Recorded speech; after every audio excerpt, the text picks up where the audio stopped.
Olá, 1º de abril de 2024, Lércio Comar, falando um pouquinho de mercado. Essa semana um pouco diferente. Gravei na segunda por conta da Páscoa e hoje vou fazer apenas uma avaliação, um comparativo de resultado da Casas Bahia com Luiza.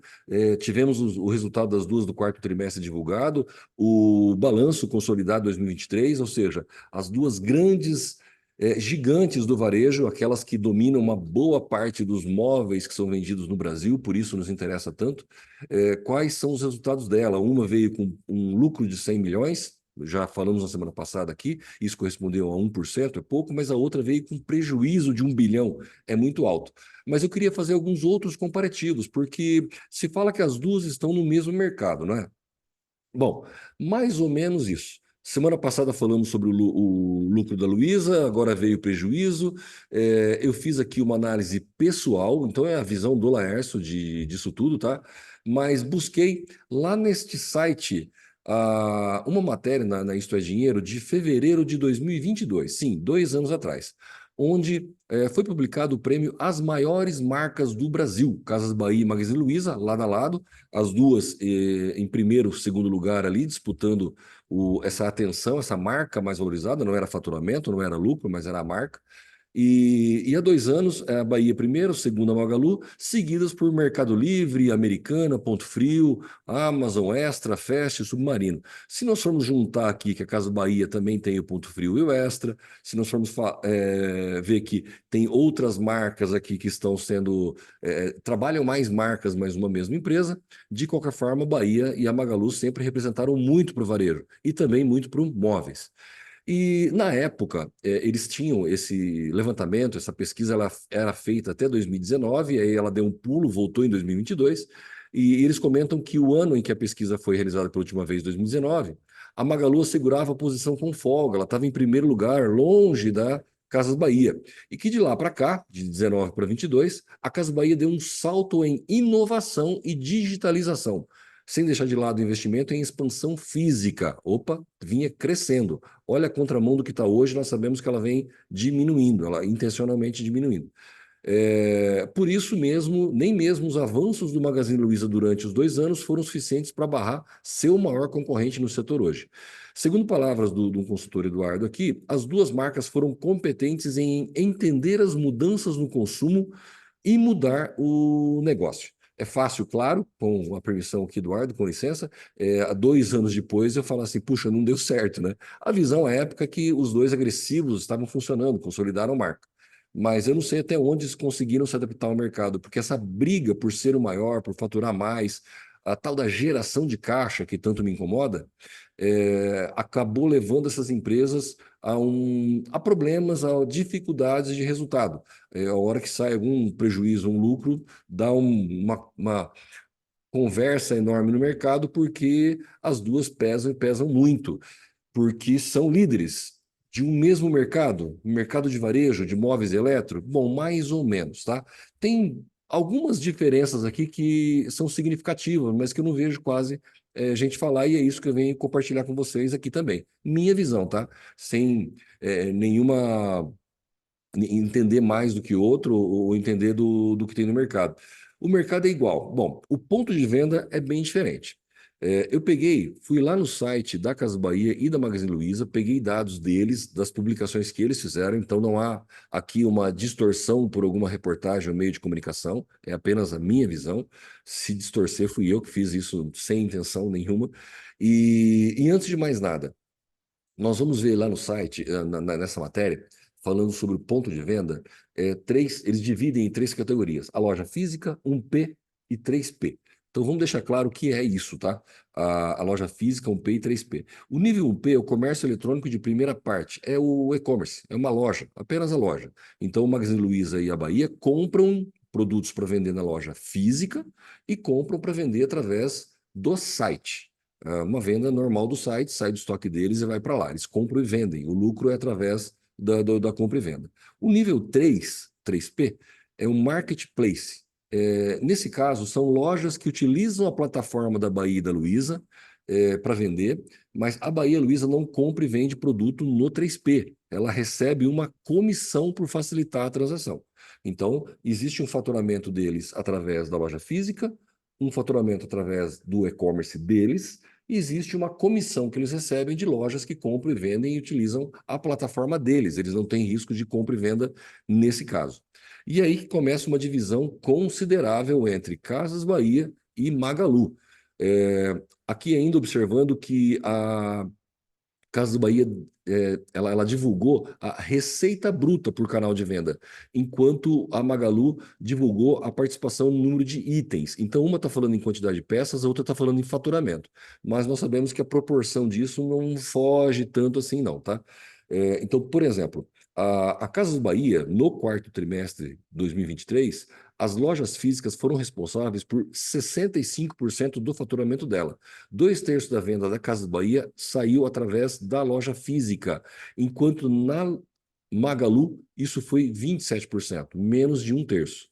A loja, o comércio eletrônico da Casas Bahia, 33%, 1/3 da venda saiu através desse mercado, e o da Magalu também. Então, nas duas, por uma coincidência, 33% da venda é o comércio eletrônico comum das duas. E o marketplace da Casas Bahia, apenas 2 pontos percentual da receita da Casas Bahia foi através disso, enquanto para a Magalu, 40%. Essa é a grande diferença. A Casas Bahia ainda aposta na venda por loja física, muito forte, então ela compra e vende produto, e o Magalu hoje já tem uma renda, uma receita de serviços muito alta. Isso corresponde, dentro do resultado da empresa, a uma diferença considerável. E se você for fazer esse comparativo, não só de 2% em uma e 40% na outra, enquanto 27% para 65% na outra, você vai ver que a evolução está indo para o mesmo caminho, tá? A loja física da Bahia, que no quarto trimestre do 22 era 63%, passou a 65%, então está aumentando a participação física na Bahia, enquanto na Magalu permanece.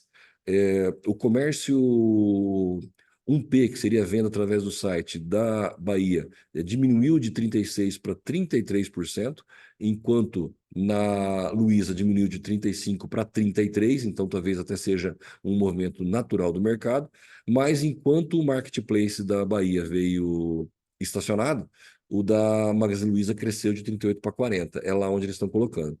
Apesar que esse resultado já era esperado na Bahia, principalmente o do 1P, tá? Porque eles falavam em fechamento de 55 lojas, então o faturamento deles sabia-se que isso ia diminuir, fechamento de lojas que não estavam no lucro, mas também falavam da migração de 23 subcategorias com margem negativa do 1P para venda exclusiva no 3P. Laércio do céu, traduz isso. Fácil, fácil. 23 subcategorias com margem negativa. São produtos que estavam dando prejuízo para eles, comprando e vendendo. Na reportagem deles lá, no material divulgado, eles citam, por exemplo, produtos infantis, produtos para bebê. Então eles compravam e vendiam. Isso estava dando prejuízo, não estava valendo a pena. Eles querem parar de vender isso através do e-commerce e jogar isso para o marketplace. Então, se você tiver uma loja de bebê e quiser vender através deles, eles vão ter disponível, mas não comprando e vendendo. Eles preferem receber comissão por isso. Então, talvez por isso também a venda desse 1P tenha diminuído. São 23 subcategorias que eles tiraram de linha.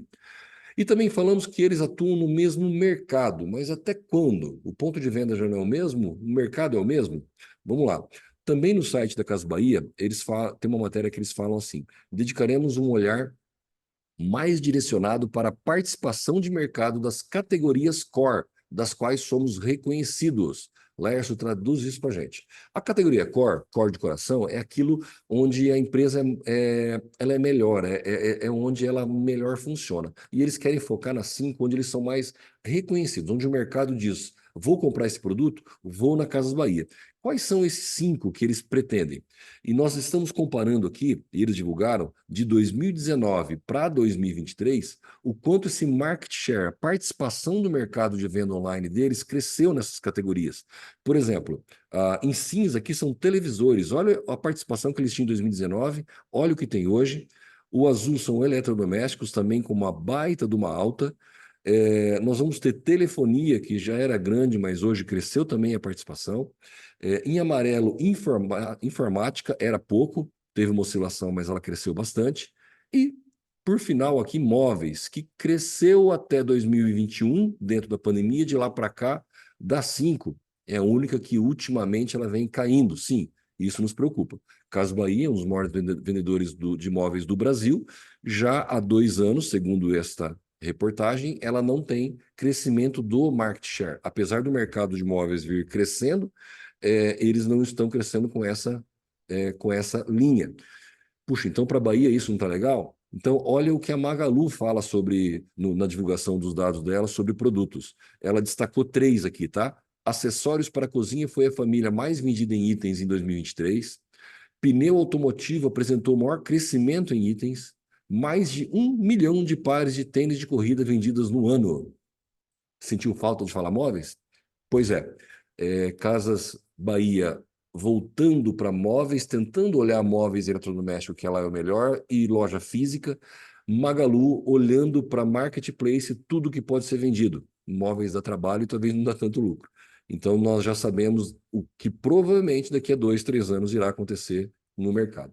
Mas vamos olhar sobre lucro e prejuízo também, que é o que foi divulgado e se falou-se tanto. E se nós compararmos não só o último trimestre, mas 2023 inteiro, começando pelo ativo. Vou fazer uma análise de balanço, mas bem simplificada, tá? Para ela não ficar tão chata. O que é ativo? Ativo corresponde aos bens e direitos que ela possui. Dividindo um balanço, a demonstração contábil que se fala, e a gente fica ouvindo um monte de coisa disso, o ativo é aquilo que ela tem. Então, imagina que o ativo seu é o saldo que você tem na conta poupança, na conta corrente e aquilo que você tem no bolso. E o que você tem para receber de alguém. Alguém tem uma conta para pagar para você, esse é o ativo, é a conta que você tem. E como é que elas estão nisso? Vamos comparar uma empresa com a outra direto? Ficou meio grotesco, mas eu fiz o print direto da página deles, tá? Ativo circulante, aquilo que eles têm para receber a curto prazo, que eles têm disponível a receber a curto prazo. Bahia com 13 bilhões, enquanto a Luiza vem com 20 bilhões. Se eu for comparar o caixa e a aplicação financeira, aquilo que você tem no teu bolso e na conta corrente, a Luiza, a Casas Bahia tem 2 bilhões e meio e a Luiza 2 bilhões e meio. Parece até que combinou. Mas no contas a receber, a continha que tem para receber, a Bahia 3,5, a Luiza já vai para 5,9. Tem bem mais valor a receber do que tem ela, a Bahia. Estoque, a Casas Bahia fechou com 4,3 bilhões, enquanto a Magazine Luiza 7,5 bilhões. Estoque tem vários pontos de vista, tá? Quando você tem um estoque muito alto, se ele for pago, ele é dinheiro, ele vale. Então, de qualquer forma, imagina que a tua casa está cheia de comida guardada, isso é bom.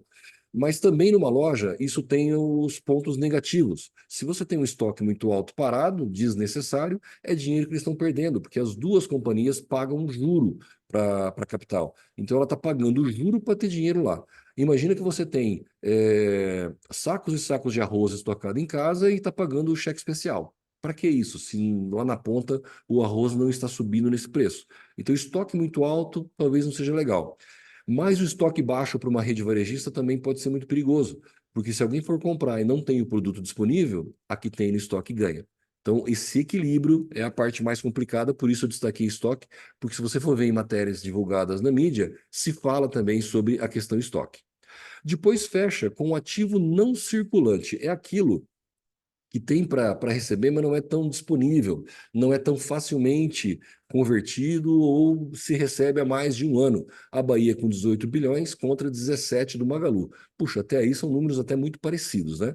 Imobilizado, então, 1,5 bilhão para uma, 1,8 bilhão para outra. Imobilizado aqui é a parte física, loja própria, equipamentos, computadores, escritórios, tudo isso. Interessante as duas, como é muito parecido. E como esse imobilizado é pouco perante o circulante, perante a grana que circula.